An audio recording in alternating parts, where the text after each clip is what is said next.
Greetings, everyone, and thank you for joining us for our Fellows Public Talk today. I'm Claudia Rizzini, the Executive Director of the Fellowship Program at the Harvard Radcliffe Institute. It is my pleasure to introduce Ali Kadivar, our Maury Green Fellow. For millennia, stress along the tectonic faults have caused earthquakes that have shaped and reshaped our planet. In much the same way, collective political energy has shifted and often strengthened democracy or autocracy in our modern world. Political mobilizations, like seismic activity, builds up over time as people come together to respond to repression, injustice, or unaddressed grievances. As a sociologist, Ali Kadivar has studied what happens as the pressure builds, and when it finally releases through contentious collective action. And as an Iranian who participated in student protests in the 2000s, he has felt it personally. Ali's first book, Popular Politics and the Path to Durable Democracy, demonstrates the statistical significance of unarmed mobilization for future democratic regimes. Analyzing more than 100 cases in 80 countries, he found a clear pattern. The longer the period of protest and mobilization, the more stable the resulting democracy tends to be. But that's not the end of the story. Just like earthquakes, revolutions and the nonviolent movement they foster can continue to transform political landscapes for decades. While at Radcliffe, Ali is working on his second book project, focusing on a single case and its rippling effects: political mobilizations in Iran in the nearly 50 years since the 1979 Iranian Revolution. His research explores how revolutionary mobilization can persist, transform, and keep influencing society for generations. By highlighting these after effects, Ali hopes to offer a new theoretical framework for studying post-revolutionary societies around the world. The Q&A portion of the public talk today will be moderated by Melanie Kamet, our Perrin Moorhead Grayson and Byrne Grayson Fellow, who is also the Clarence Dillon Professor of International Affairs in the Department of Governments and the Director of the Weatherhead Center for International Affairs at Harvard University. And now please join me in welcoming Ali Kadivar.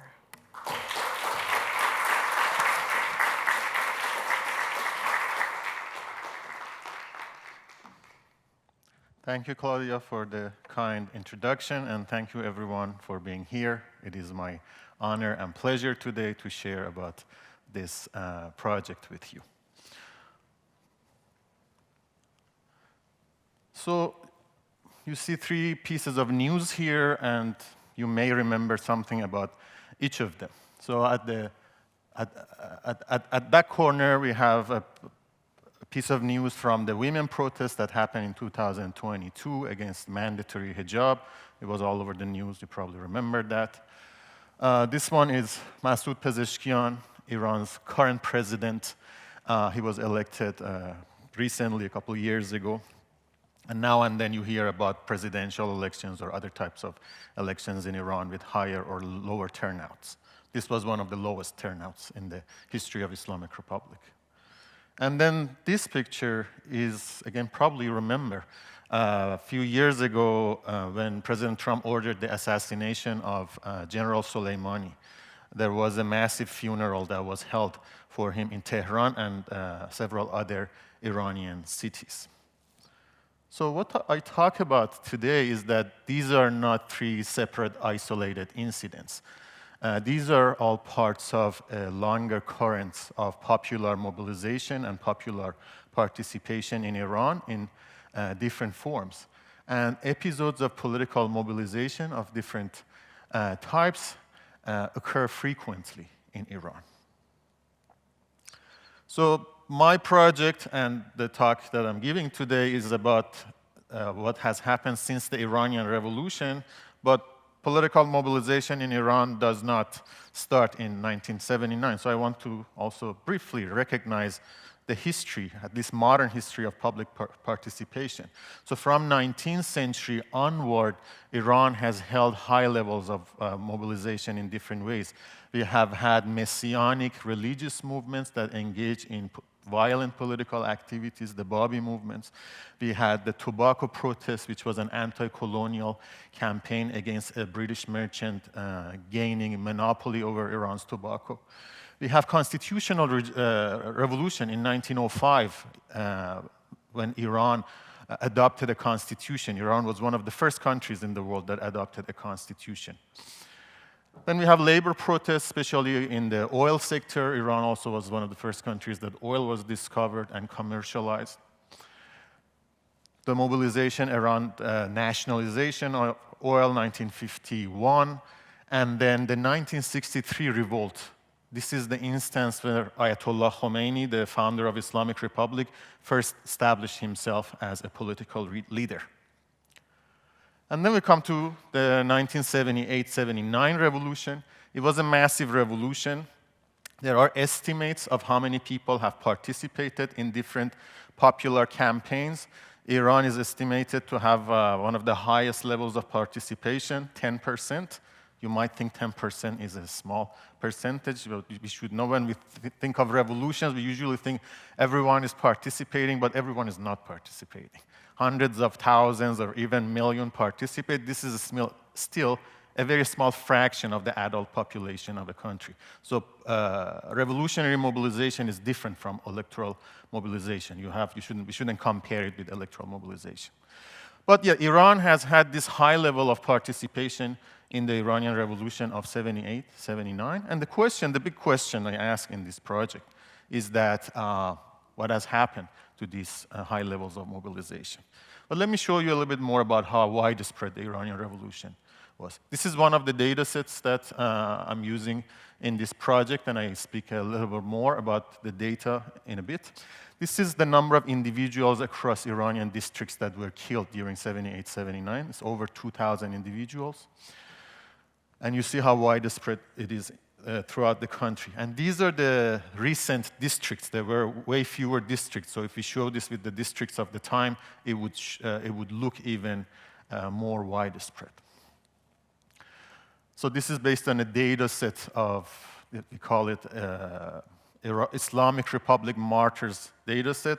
I digitized this with the help of my PhD student, Saber Khani, who's sitting right there. Much of the data I will show you today, we have gathered it together, and he's on the job market, so if you have access to any jobs, he's sitting right there. This is another data set I'm using here. This is just the number of protest events that we have extracted from newspapers of the time. So the revolution starts, or we start here from 1977. This is empty because the press went on strike. At this period, there was no press. This is around the peak of the February is peak of the revolution here. But as you see, the contention continues up to late summer of 1981. There are different revolutionary factions, there are workers, there's a widespread mobilization in Iran in that period. By the end of that period, Islamists conquer basically all the other factions, put them in prison, they flee to jail, and at least momentarily, protest mobilization, street mobilization stops in Iran, although as I tell you, or you probably know from the news I showed you, it continues later in other form. But I just here want to just show you the scale of the events. It's a picture from the Chinese Revolution. So I'm situating Iran in the broader context of revolution that has happened. Much of the literature around revolution is about the causes, why revolutions happen. There has been a lot of debates. But another question is that what are the outcomes of the revolution? What happens after them? And different outcomes have been investigated by scholars, mostly recently. What's the impact of revolution on economic growth, income inequality, political order, political rights, and liberties. I have looked at some of these outcomes for the Iranian Revolution in an article that has been published a couple years ago. In this project, I'm looking at the outcome of mobilization itself. So how does the revolutionary mobilization continue, and what are its implications for what comes after? So as one of the charts showed, the contention, or that's my argument, the contention continues after the revolution, but in different forms. Three major forms that I introduced today. There is also the immediate aftermath that you saw in that chart of just number of protests. So the protests continue until 81. There is a heavy crackdown, but then we have revival as I get to it very, very quickly. So the questions I ask today is that what are the main forms of mobilization, their political significance and development, how are they related to different social and political structures in society, what do they express, and then how they are related to each other. So these are the three main forms: top-down mobilization, state-led mobilization, electoral mobilization, and protest mobilization. So I think electoral mobilization, protest mobilization are probably more familiar for you, but let me tell you about state-led mobilization. This is from the 2022 the anti-hijab protest, the picture. Okay, so how do I show you this? Different forms of mobilization, different sources of data. I already showed you a sample. So one is a data set of 225,000 individuals that Islamic Republic consider martyrs. This includes all the individuals killed during the revolution and all the individuals that were killed during Iran-Iraq war. The bulk of the data set is from Iran-Iraq war, that Iran had 190,000 casualties. And we have some granular information about these individuals, from where they were from, their education, jobs, and where they're buried, what was their unit, and so on. I have this newspaper data set from the revolutionary period. From later period, we use a global data set, ACLED, that again has protest event data. I will show you a graph of that as well. And a number of social, political, economic data at subnational level. Much of this is original data. ACLED is not my data, but much of the other is data we have processed and generated over the last several years. I use this just descriptive statistical techniques and comparative regression analysis to draw some conclusion here. But this is not the only sources of data that I use. There's also historical qualitative data about different statements of different organizations with political events that happened during this time period, and also my own personal observation, because I was born during Iran-Iraq war, and I have memories from many of these instances of mobilization that I talk about. Today, though, because I'm talking about 40 years and I only have 40 minutes, I focus on the big picture, but feel free to ask questions about the personal stories and historical statement and so on. So state-led mobilization. I think the picture already gives you some idea what we are talking about. So the January 6th riot is an instance where a state mobilizes its supporter. It's not, protest is not always bottom-up. It's not that always society mobilizes against state. Increasingly, states also mobilize their supporters to serve certain functions, to intimidate the opposition, to display legitimacy, to enhance developmental projects, and to signal transnational agendas. It's common, it's not studied as much. There's a recent literature in social sciences that is paying attention to this. How has this been in Iran? It existed before the revolution. All three forms that I'm talking about existed before the revolution. But they were scaled up, and some of them were institutionalized. So this one, the monarchy also had pro-government rallies they held. But under Islamic Republic, we have a much higher number of these events happening. They are institutionalized. There are state organizations with budgets and staff that are just, their job is to organize this type of events. These have been instrumental in the conflicts that Islamic Republic Islamists initially had with other revolutionary factions. They used popular mobilization in addition to coercion and electoral mobilization. I mean, nowadays we talk about fascists a lot. Something they do is that they beat you in the street, they use guns, coercion, and they beat you at electoral process at the ballot boxes as well. That's what happened in Iran from the fall of the monarchy until 1981. That's how Islamic Republic came into being. One of the pillars was this. So 79, monarchy collapses, 1980, Saddam Hussein, Iraq invades Iran. So we have 8 years of war with Iraq. This is, of course, always the most intense form of a state-led mobilization is war. What is different here, though, is that mostly modern wars are fought, the recruitment is through conscription. Iran also had a conscription system and a conventional military. But then there were these new revolutionary organizations, such as the Revolutionary Guards and Basij militia.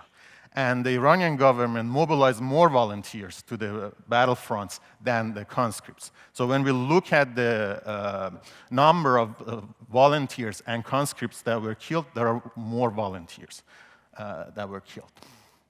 The picture is from the volunteers in the Iran-Iraq War. Similar map that shows, again, how widespread the casualties were. So the Iranian Revolution resulted in less than 3,000 casualties. The war, 190,000. So this already, you see how it spreads the mobilization, although this is a different form of mobilization. So the war ends in 1988, but not the state-led mobilization. It continues in the form of rallies that they frequently hold. But also, we have war commemoration as a very frequent event of a state-led mobilization that happens in Iran in different forms. This happens on a weekly basis, not in the same district, but in some district, every day you probably find some events of martyrs commemoration or war commemoration. There is usually a speech.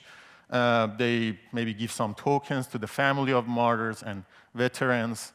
That's one form. The other form is that not all of the bodies of the dead soldier have been recovered. So now and then the government has new bodies, and then there are like late funerals and also symbolic funerals. So in some cities, they bury them, but they also take the body to other cities, and in some cities there's not even the real body. It's like a symbolic funeral that they do. These, I think, events are important because they're very emotional and they have a heavy ritualistic aspect. Other thing about the state-led mobilization is that there has been a factional transformation for this. So Islamic Republic has been factionalized from the beginning. Islamists basically repress other factions, but then they have their own factions, left and right, moderate and conservative, reformist, hardliner. Initially, both factions had their own channels of mobilization, but over time, the conservative hardliner faction has monopolized the state-led mobilization. This is an article we have already published with Saber on drivers of a state-led mobilization in Iran. I will share more of this with you in a bit. So the next is electoral mobilization, which existed in Iran before the revolution. We had parliamentary elections in Iran. After the revolution, we have two new institutions and elections for them. One is presidency, one is the municipalities. These elections are not democratic because not everyone is allowed to run. There is an institution called the Guardian Council that vets the candidates and decide if they are loyal to the regime ideology or not, and it's very arbitrary. Some of their even regime elites are disqualified sometime and then they're qualified later. Nonetheless, the elections at times have been competitive and the turnout has been quite high. I mean, at the lowest, it was this last presidential election was 45%. For Iran, this is low. For some other countries, this is not a low turnout. The highest turnouts have been in 90%, 80%, 75%. The level of participation has depended on different factors, but recently, the more competitive the elections have been, we have had higher levels of participation. And this has been an arena for factional politics in Iran. As I said, initially, right with the fall of monarchy, we have Islamist nationalist factions, then we have right-left, we have reformist, conservative, moderate, hardliners. So the name or maybe some characteristics of factions have changed, but the factionalism of Iranian politics has not changed. Political parties are not so powerful in Iran. That's why we talk about factions rather than parties. This is another article I published already about this. This is about how activists use electoral campaigns to push the boundaries, and this is where the boundary between institutional politics in the form of elections and extra-institutional in terms of protest becomes blurry. Sometimes people are arrested for their activities in electoral campaigns in Iran. And then we have protests. This is what comes to the news the most. This is, so we have two types of protests, roughly, in Iran. The anti-regime protest is when just people come out and call for the fall of the regime. We have had episodes of anti-regime protests that has happened in Iran over time. So the Iranian Revolution itself is a revolutionary episode that succeeded. Since then, we have had failed revolutionary episodes. So right after 79, we have this other revolutionary faction. Mostly, they are Marxists or Marxist Islamists. They wanted to bring down Islamic Republic. They did not succeed. Then we have a period of quiescence. In 1992, we have urban riots. In 1999, we have protests by students. These are small. 2005, there is a fraudulent election. Maybe you remember this or not. Mahmoud Ahmadinejad was the Iranian president at the time that was making news by making crazy statements. This led to this day to the largest demonstration in Tehran. About estimates are 3 million people marched in the streets of Tehran and called for a recounting of election ballots. As the repression increased in the later month, there were some calls against the entirety of the regime. And then we have had this three late episode, 2017-18. This was for 10 days. This was for 7 days. This is the women protest. And all of these protesters called for the fall of the regime. At a daily level, tens of thousands participated. The crackdown on this type of protest is very deadly in Iran. It goes to the level of live ammunition. In this period, 2017-18, I think 22 people were killed. 2009, 300 people in 1 week.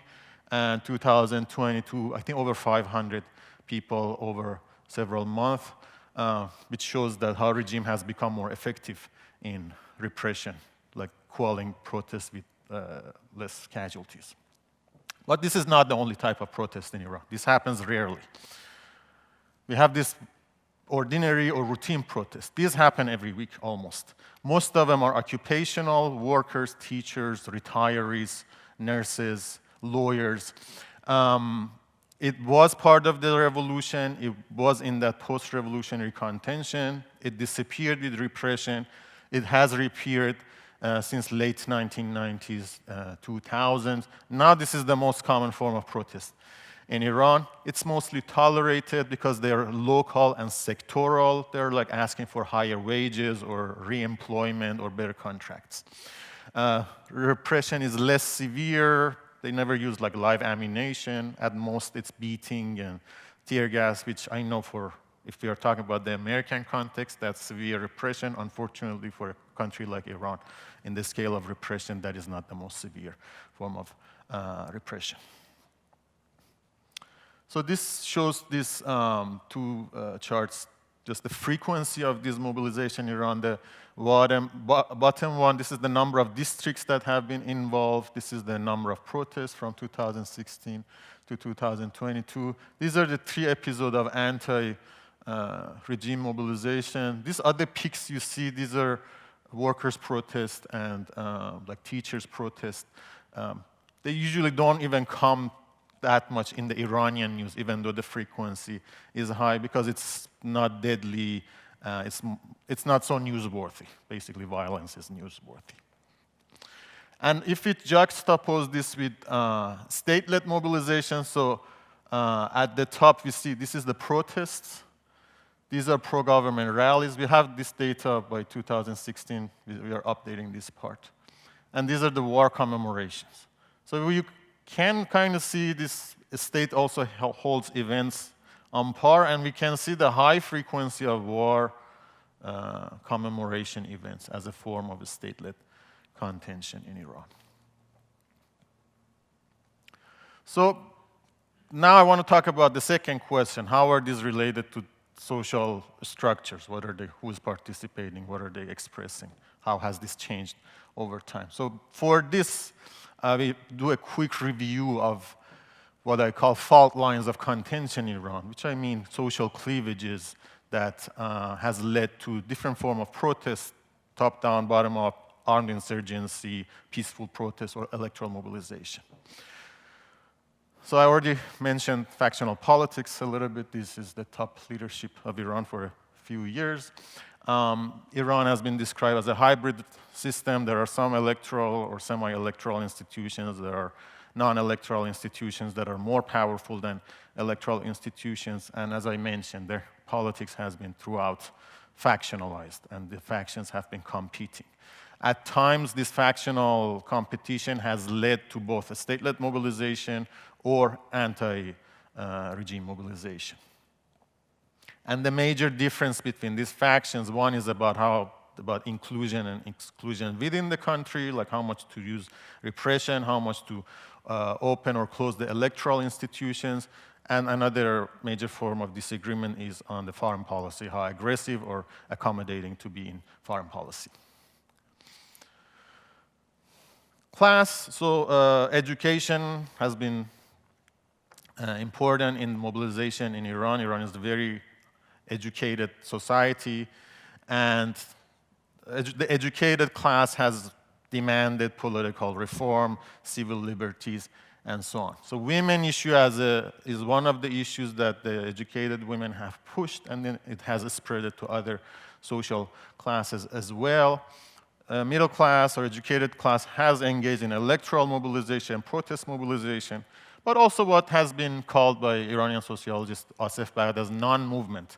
This is basically, for example, the best example are here. When women did not cover all of their body and hair as the government demands, but this is not coordinated. This is just something that millions of people do just by observing each other.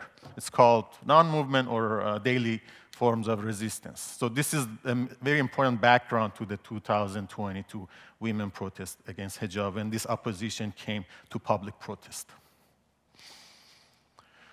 Iran is also a multi-ethnic society. There are multiple ethnic groups, but what matters is that the position of different ethnic groups towards power. We can say the Farsi speakers or the Fars are the dominant group. I'm a Farsi speaker, but my native language is Farsi, but not everyone's native language or mother tongue is Farsi in Iran. There are juniors, partners, Azeri, Turk, Lor Caspian. What matters is the excluded group, meaning groups that don't have access to the executive power. When you look at the top echelon of Islamic Republic, you don't see any Baluch, you don't see any Kurd or Turkmen. You maybe see one or two Arabs. And there has been previous histories of ethnic mobilization, both in elections, in armed insurgency, and in protest activity by the groups mentioned here. These maps show where these groups reside in the country. This is from a historical survey data. Again, with Saber, we updated this to have an estimation of what are the current ethnic groups in Iran. And this is important because Iranian government considers the issue of ethnicity a security issue. So there is no data that is released at the district level. Whatever existed before are rough estimation based on provinces. Iran also has multiple religions. The majority religion is Shiism. There are minority religions, so we have Christian, Jews, and Zoroastrians. These are recognized minorities. They have seats assigned to them in the parliament, but certain, for example, they cannot run for president or for any of the revolutionary institutions in Iran. Baha'is are the most excluded group. They're excluded not only from political power, for even education or even burying their dead in cemeteries. They're subject to the highest level of repression in Iran. And the Sunnis, who are also Muslims, Sunnis are majority in the rest of the Muslim world. In Iran, they are a minority. They're the largest among these groups, so their political behavior has been important. They are an electoral bloc, and they are also, in general, deprived in terms of access to income or hospitals or education and so on. They have engaged in electoral and protest mobilization. They often decry ethnic exclusion, marginalization, and religious marginalization. The Sunni religion has a strong ethnic aspect to it. So most of the Sunnis in Iran are from these ethnic groups. Baluch, Turkmens, they're all Sunnis, and part of the Kurdish population in Iran is also Sunni. So we have Shia Kurds and we have Sunni Kurds. This is a map of Sunnis in Iran. This is, again, data we have collected from Wikipedia. Again, it's a security issue. Iranian government doesn't release any data on religious minorities. Oil has been a major source of revenue for Iran, but also a subject of contestation in the country, also with great powers. Iran is currently under oil embargoes by the United States for its nuclear program. And there has been history of mobilization, as I already mentioned, labor mobilization, mobilization around nationalization of oil, and some discontent by the residents in the oil districts about distribution of benefits or environmental degradation. Again, another original data we have generated. There is, again, no official data on oil production at the level of districts. We have used remote sensing from satellite images to capture flares in different districts, using with some other data we have collected to get an idea of both the volume and quality of production. So this is based on the flare and data we collected, whether there is a facility in a district or not. Okay, so now I want to connect these social, political, cleavages with these three forms of mobilization. So starting with the state-led mobilization, as I mentioned, if you think about January 6th, it was ad hoc. We don't have organizations here that are in charge of mobilizing the support for the government. But in Iran, there are organizations. And these organizations, so they are in mosques. So mosques were a site of mobilization against the monarchy. Places of worship are often considered a free space when opposition can use them. In the like Egyptian revolution, for example, we have a lot of protests that starts after the Friday prayer. In Iran, also mosques were a site of opposition up to 79, but the Islamic Republic since then has established its own organization in mosques, and the mosque network is basically under direct control of the state at this point, and they do use it for mobilizing their supporters. There are schools and universities. Universities have, in Iran, like everywhere else, has been a bastion of opposition. But over time, Islamic Republic has also implanted its own organization. So universities are a contested space at this point. There are both anti-regime or protests by students about their conditions, and a lot of pro-regime activities that happens in universities. Government offices as well, that's the easiest, I think, set of institutions any government can use for bringing people to the rallies or events and so on. The war commemoration events also follow the same pattern, so we see these war commemoration events at districts with higher level of mosques, universities, government offices, conservative vote, but in addition, we see more of war commemoration in districts that has more veterans, more martyrs' family, and more casualties in the war. If this was right after the war, this maybe wouldn't be so surprising. But we are talking about war commemorations had happened 30 years after the war. So I think one function of these events is to keep the core war constituency mobilized in this type of event, connect them with the state. And this is the major form of war commemoration in Iran that happens. There is not any comparable independent or oppositional war commemoration events that happen in Iran. Although there are voices that criticize the war or critical about war, but it hasn't come to public spaces, public participation. In electoral mobilization, over time, we have seen an alignment of social cleavages and factional politics. It's often spoken in democracies that certain social groups vote certain ways.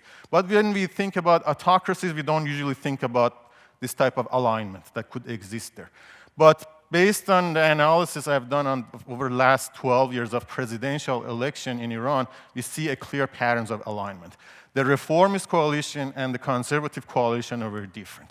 The reformist coalition is consisted of educated class, the more higher income class, and the excluded ethnic groups, Kurds, Baluch, and Sunnis. This is based on the subnational analysis in the level of district, of course, could be subject to some sort of skepticism, but that is the best data we have, and it's consistent over time. This is based on 5 or 6 presidential elections in Iran.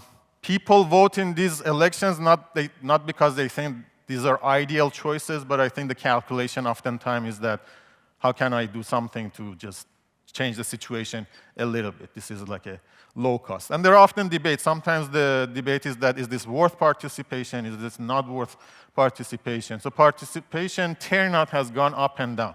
But this pattern has not changed, at least since 2013, that there is the district-level electoral data for analysis. Ordinary protests happens around education. A lot of the protesting groups are educated. These are teachers. Teachers are one of the most organized occupational groups in Iran, nurses, university professors, lawyers, but also we have blue-collar workers, industrial workers. One axis of protest is the oil sector. In oil districts, we see a frequent protests by workers about their work conditions because oil is nationalized in Iran, but the job is often subcontracted, so the subcontracted workers have claims and expectations. And the public sector also has been an axis of protests, mainly because of privatization that has happened. So usually after privatization happened, there's layoff of workers and they protest or work conditions change. Workers are not in favor of privatization in Iran. And then when we come to anti-regime protests, something that I have observed is the selective activation of the fault lines. We don't see the same patterns in all of the episodes. So if I compare the last 2 episodes, something I've observed is that the trigger of the episode has something to do with the patterns we find in the episode. In 2019, the trigger was a sudden hike in fuel prices. So that, I think, activated the grievances in oil districts. And we see higher levels of protest in oil district regions with oil facilities. In 2022, that I have been mentioning, the anti-hijab protest, the women protest. That's the part we know about, that these were women that protested. But that is not the only important aspect. So the trigger was the death of Mahsa Jina Amini, which brought public outcry against states' forceful enforcement of hijab. But there are 2 other key aspects about her identity. She was not just a woman or a young woman. She was Kurdish, and she was a Sunni Kurd. And then when I look at the subnational spread of the data in that period, we see that the Kurdish regions are a hot bastion of protest. The protest has persisted there the longest. And also in other Sunni areas. This story also resonated with Baluchis, some of the Baluchis, that are, the Kurds are on the west of the country, Baluchis are on the other side, but they are all Sunni. It's also a very conservative region, so it would be really surprising to see women protest about condition of women there. But we saw protests, but the theme was about marginalization of the Sunni population. So we see that the point is that there are these fault lines of contention, but which one is activated is, I think, both depend on the routine protest and a lot on what the trigger is, how the protest starts. Okay, so this, I think, brings me to the last question I was going to answer for today, that how are these related to each other, these three forms? And the simple answer is that they do interact. So state-led mobilization has led sometimes to anti-regime mobilization. I can give you two instances. One is that initially student protest in Iran was a form of a state-led mobilization. It was the left faction turned reformist that had a student base in universities. But the base over time became independent under reformists, became more radical, and then turned to independent protest. Another thing that can happen, that if you remember or know about how the political rule of Ceausescu ended in Romania, it was an instance of pro-regime rally. There were protests in the country, and he held this big rally in Bucharest to bring his supporters. But during that gathering, people started chanting anti-regime slogans, and that basically turned to a turning point in the Romanian Revolution. In one of the anti-regime protest events, 2017-18, something like that happened. The conservative faction organized a protest against the moderate president of the time, President Rouhani, and their plan was to keep this on economic grievances. But the chants escalated to slogans against the entirety of the regime, and this state-led or state-organized protest turned to anti-regime mobilization. Anti-regime protest has affected elections, how they are open or not. We have often seen, or at least not often, there are few instances of anti-regime mobilization. Always the regime cracks down on the protests right away. But the election that comes next oftentimes is a little bit more open than what you would have expected. So we have the 2022 protest, there is a bloody crackdown, and then we have presidential election in which this current president, Pezeshkian, was elected. He's from the reformist camp, and he had been disqualified to run for the parliament. But then he was qualified to run for the president. So there are a few examples of this that at the time the regime represses, but it opens up later in a little bit. So I think we probably will talk more about that in the discussion. Elections leading to protests, so we have the major example of 2009 when there was allegations of fraud and there was massive protest in Tehran. But the other way it has happened is that when elections are contracted, when different factions cannot participate, we see a rise in anti-regime protests. The regime has always, as I already mentioned, organized state-led mobilization when there is an anti-regime protest, so they don't use only coercion, they also bring their supporters to the street. And what I've already mentioned is this alignment of mobilization and social cleavages that has happened in Iran, and I think this would have some long-term implications. There's much more to cover, and I'm sure, and I hope you have questions. Thank you very much for your attention, and I look forward to hearing your comments. Thank you.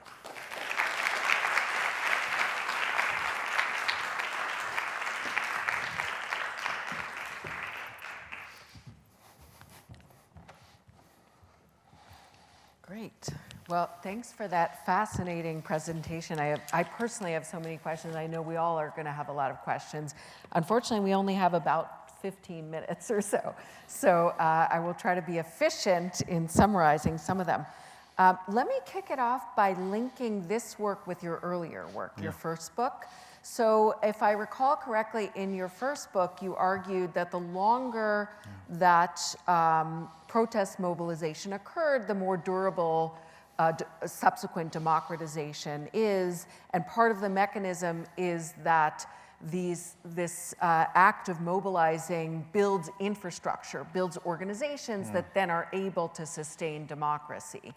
And here you're telling us about multiple different forms of mobilization, one of which is state-led, and it's got a very robust infrastructure supported by the state driving it.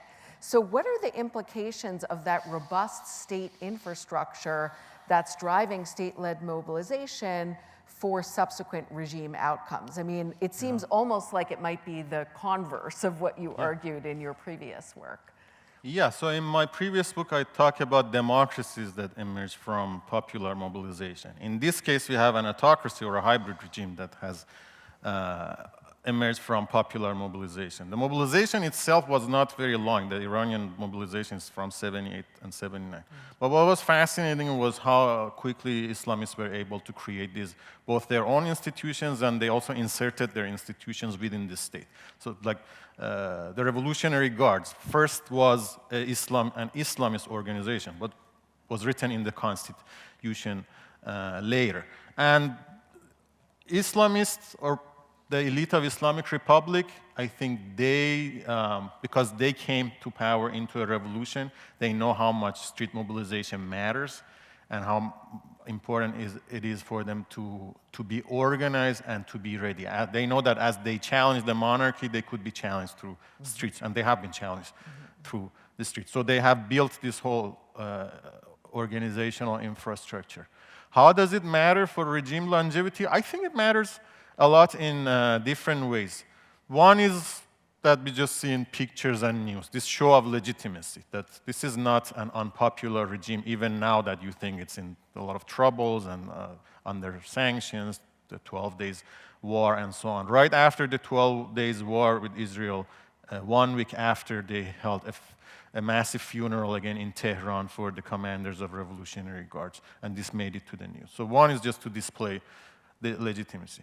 The other is that they use it very instrumentally when it comes to anti-regime mobilization. They bring their supporters out. And if you are someone in Iran that wants to challenge the regime, you know that the bar is very high. You know that they can bring easily tens of thousands, even hundreds of thousands of people to the street. So if you want to have any outcome, you should be on par or more. So this already intimidates the opposition.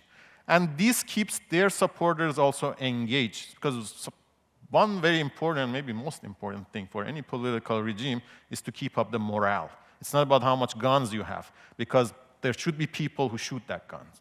If the soldiers refuse to do so, then the game is over. It doesn't matter if you have the most sophisticated weaponry. That's what happened in Syria. The Syrian army at some point they just got tired. They didn't want to fight for Bashar al-Assad.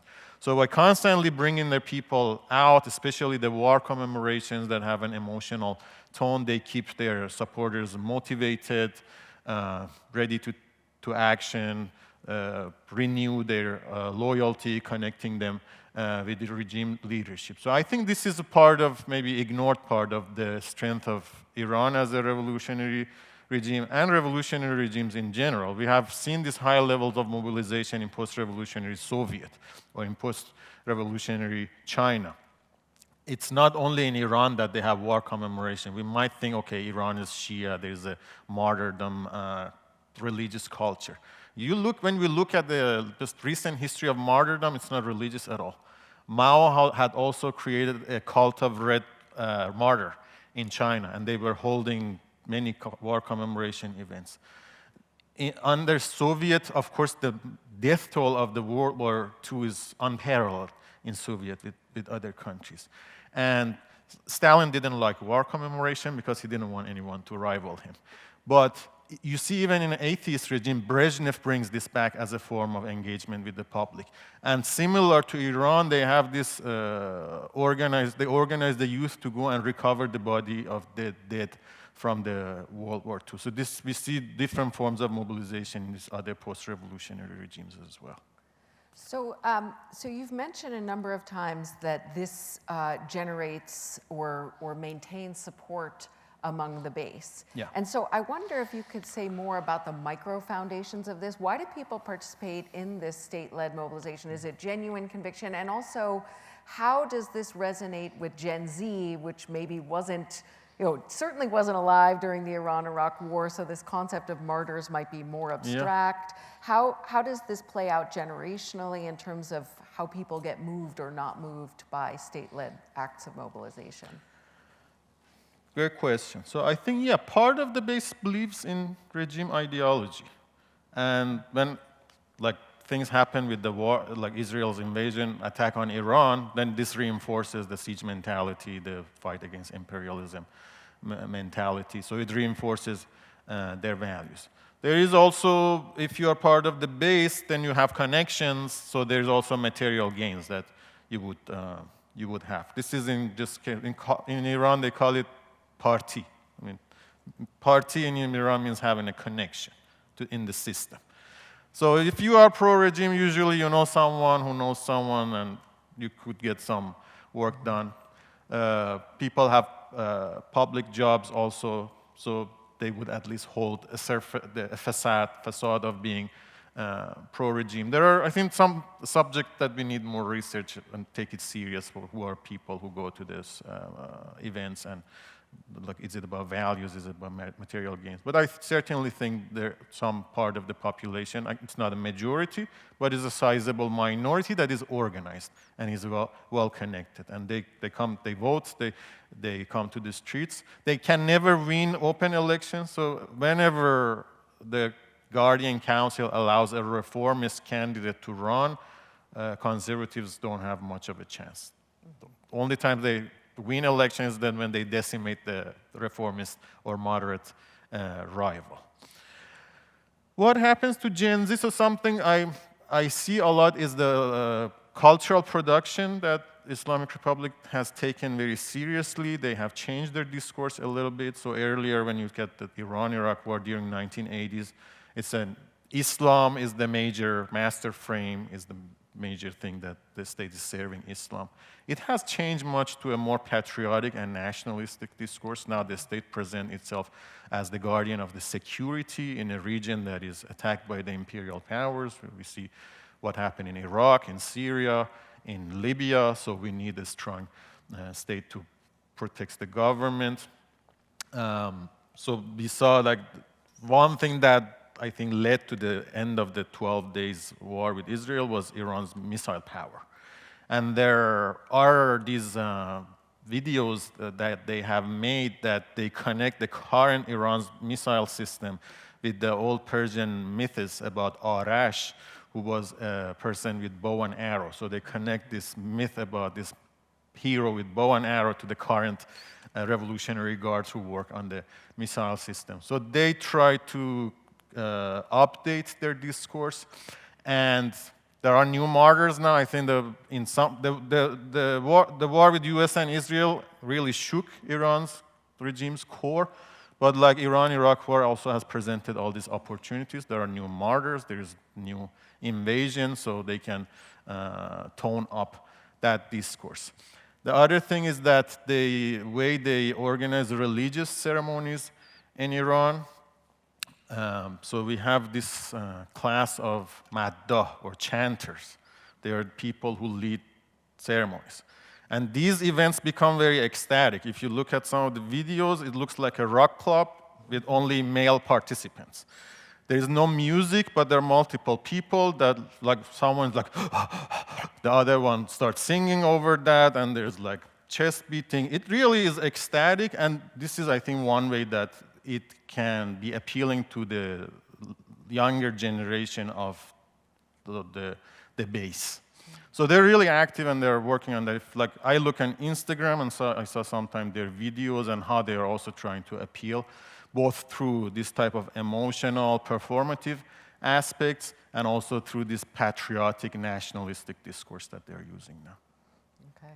And what about the consequences of these different forms of mobilization that you've identified, the electoral, the protest, the state-led? We've talked already a bit about the consequences of the state-led, but what about the others? Are they, and I guess this ties into a larger question, which nobody can really answer about what will happen in the future, but are these different forms of mobilization going to be consequential for regime outcomes? Or is there any possibility? Is there a role for diaspora in this at all? Yeah, I think they have mattered. They have had consequences. Not usually the way the participants of this anti-regime protests wanted, or as observers we would see. Because the protesters call for the end of the regime, but there's crackdown, so we see not political outcome they wanted, did not realize, so we call this a failed episode of protest mobilization, and there is some truth to it. But in studies of social movement, we tend to not speak of success or failure, but to speak of consequences, because that's oftentimes how social processes unfold. So again, let me take the latest example of 2022 women protest. There have been, even though this was repressed at the time, with people were killed, many imprisoned, tortured, executed, there have been a number of outcomes, both social outcomes and political outcomes for the regime. The social outcome is that before this, the tug of war between women and states was that how much of their hair women are going to cover. Now it's that women just don't cover it at all. And this is not something that the state likes or conservatives want. The Supreme Leader Ali Khamenei has said that this is a major value for the system. And the conservative parliament passed a bill that would put heavy fines for women who don't cover their hair. But the current president, who was elected after this protest, as I said, the fact that he was even allowed to run, I think, had something to do with the political crisis.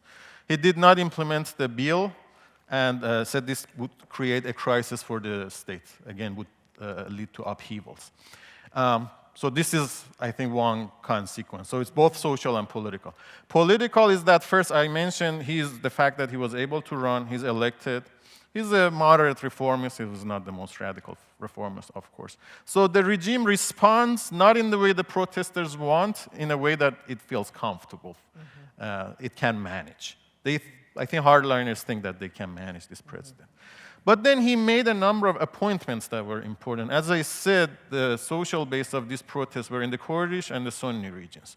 So for the first time, he has appointed Kurdish governors for the Kurdish provinces in Iran, Sunni Kurdish governance, Arab governors. There is now a deputy of president who is Sunni. These are all the first time that happens in the history of modern state in Iran. I don't think even under Pahlavi we had this high level of appointment of minorities. So I think this shows that the state is aware, it listens. There's always, when they call for the fall of the government, it's crackdown, but they respond. So something which I think political scientists say is that in this case, the state doesn't represent, but it responds. Okay, so there is a kind of dance of incremental change going on, which is really meaningful to people on the ground. So in the minute or two that we have left, I wonder if I could take you up on your invitation to ask about how your personal experiences have informed this research. Well, it's, I didn't speak any personal here, but I have memories from Iran-Iraq war, just running from bombs coming down. And then my father was a intellectual and political dissident. He was imprisoned for his speeches and activities when I was in high school, so I've met many of his friends who were imprisoned later. He also he participated in the war and the revolution, so his story also fascinating as someone that participated in the revolution but then grew critical of the system and persecuted. And then I was a student, so I participated on some of the student protests. I did not participate per se in a state-led mobilization, but maybe I did, because at that time, if you supported the reformist candidate, so I remember I was in high school, and it was the first anniversary of election of Mohammad Khatami, who was a liberal president, and his election was a big surprise and brought a lot of change to Iran's political scene. It was the anniversary. I skipped my classes from high school to go attend this gathering in one of the Tehran's park. So this, I think, would it was in the support of the president, but the president was not liked by the hardliners. So then militias attacked the event that was held in the park, so I saw both sides of a state-led mobilization. They were ripping up the plants from the park and throwing it at us, and the security agents were just watching, and they were not doing anything to them. In university also, I remember in our college once, I don't know what it was, but some of these conservative students, and it was a war veteran, I clearly remember, they stormed into our student association and shoved me around. So yeah, there are some of these stories. I didn't have time to bring it, but I hope to have them in the book project. Fascinating. Well, unfortunately, we are out of time. We could talk about this for many hours longer, but I want to thank you for a terrific presentation and for your insights. I want to thank the audience for great questions. And if you want to find out more about future programming or see past programming, please go to radcliffe.harvard.edu. Thank you again, and have a wonderful day.